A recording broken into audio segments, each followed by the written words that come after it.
Et bien encore une fois, je fais des erreurs de vie puis je vous les partage pour que vous les évitiez. J'ai fait un voyage en Allemagne, tu sais, le classique, moi en Europe, je vais revenir avec des photos, ça va être malade, je vais être bronzé, je vais faire des rencontres qui vont avoir changé ma vie. Et j'ai quand même réussi à être déçu.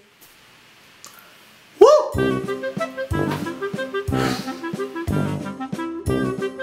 Premièrement, avant de partir un mois en Europe, assurez-vous d'être sûr à quel endroit vous allez coucher quand vous allez atterrir.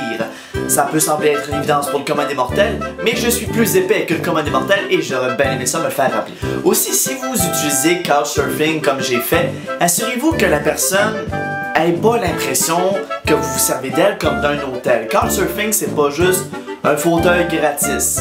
Puis si tu t'en vas là juste pour dormir sur son sofa gratis, elle va le savoir, puis elle te répondra pas. Je l'ai appris à la dure. Francfort, c'est un peu comme Ottawa. On saisit le niveau d'excitation de la ville. La réaction des gens quand je leur disais que j'étais allé à Mannheim, ça ressemblait à « Pourquoi? » Mais à côté, il y a un beau château à Heidelberg. Heidelberg. C'est ça? Je suis pas sûr. Heidelberg. Heidelberg. C'est ça. Parenthèse, les Allemands, what the fuck? J'ai eu toutes les misères du monde à me commander un café glacé parce que Eis, le mot pour glace, c'est presque la même affaire que heiß, le mot pour chaud. Eis et heiß. Come on!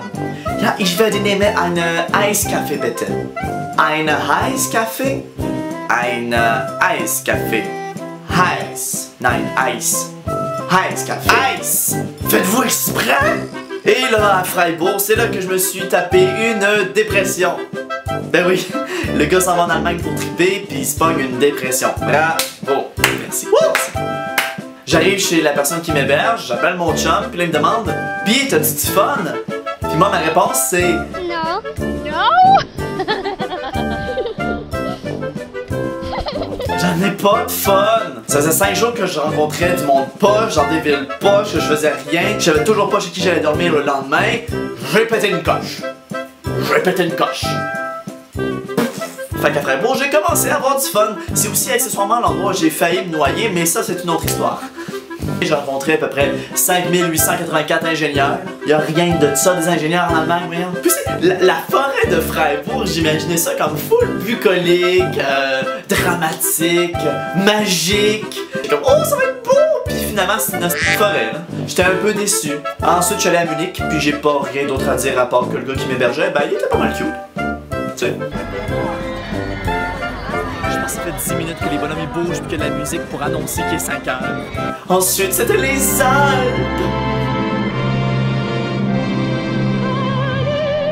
Que j'aime, vous chantez au monde. Oh, les Alpes. La vue que j'ai eue en haut. Oh non, t'as un petit peu. Faisait encore nuageux. Mais j'ai pris un selfie avec une vache, fait que ça c'est cool, tu sais. Nuremberg, c'était correct. En fait, la ville était plate, mais les gens qui m'ont hébergé étaient pas mal cool. Ils m'ont fait la lasagne. Puis ensuite, je suis allé à Leipzig parce que j'étais tellement écœuré de rencontrer des gens. J'étais tellement tanné d'interagir avec des humains que j'ai décidé de m'isoler. Je me suis pris un appartement. J'ai rien fait pendant 5 jours. Je suis même pas allé visiter la ville. Oh, je te bats. Quedlinbourg, ça c'était une ville. Non, mais c'était une ville assez cute. C'est tellement cute ici. C'est tellement cute. Les bâtisses n'ont pas été touchés par la guerre, c'est mignon! Ça, c'est la première et la deuxième journée. La troisième et quatrième, tu commences à en revenir puis tu réalises que c'est juste une ville puis qu'il n'y a rien à faire à Quedlinbourg. Rien. Et évidemment, la ville la plus haute, Berlin. L'endroit où tu peux faire un party, que tu peux commencer le vendredi soir et le terminer le lundi matin. Une belle ville avec un système de métro que je comprends. Et un endroit où c'est idéal pour boire beaucoup de bière. Même si tu bois pas d'alcool, tu vas être sous. J'ai bu de l'absinthe, c'est fort cette affaire-là. J'ai rencontré des amis là-bas, tu sais, on a vu dans un parc, dans des restaurants, on s'est promené, on a croisé une manif de nazis. Ouais, ça existe encore apparemment. Il y avait une manif contre, après, fait que c'est correct, mais quand même, c'est lourd. Et on a rencontré Charlie le Pog. Je veux un Pog! C'était bon! Une belle imitation de Pog, ça. La conclusion, voyager, c'est quelque chose. Tout seul, c'est encore plus big. Et c'est pas quelque chose que je recommande pas, mais faut avoir les bonnes attentes. Parce que moi, j'avais pas les bonnes attentes. J'étais peut-être pas prêt à cette expérience. Oh, non, c'est pas vrai. J'étais prêt à cette expérience-là. Mais il faut être prêt à vivre des affaires puis à découvrir des choses sur sa personne. Comme moi, j'ai découvert à quel point j'haïssais les humains. C'est le fun d'être tout seul chez soi puis juste regarder Netflix et boire du thé.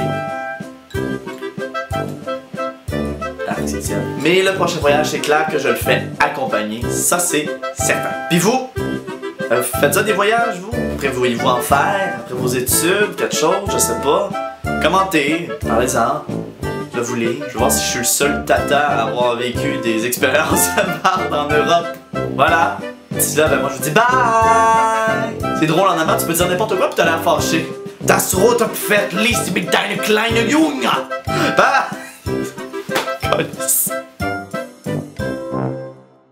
Ok. Ben, il y avait pas d'humus. Puis là, je suis pris dans le frigo. Parce qu'il me manque un petit peu d'informations, j'aimerais ça que t'es là-bas. Ok. T'as ouvert la porte du frigidaire. T'as cherché de l'humus. C'est ça. As-tu regardé la rangée du bas?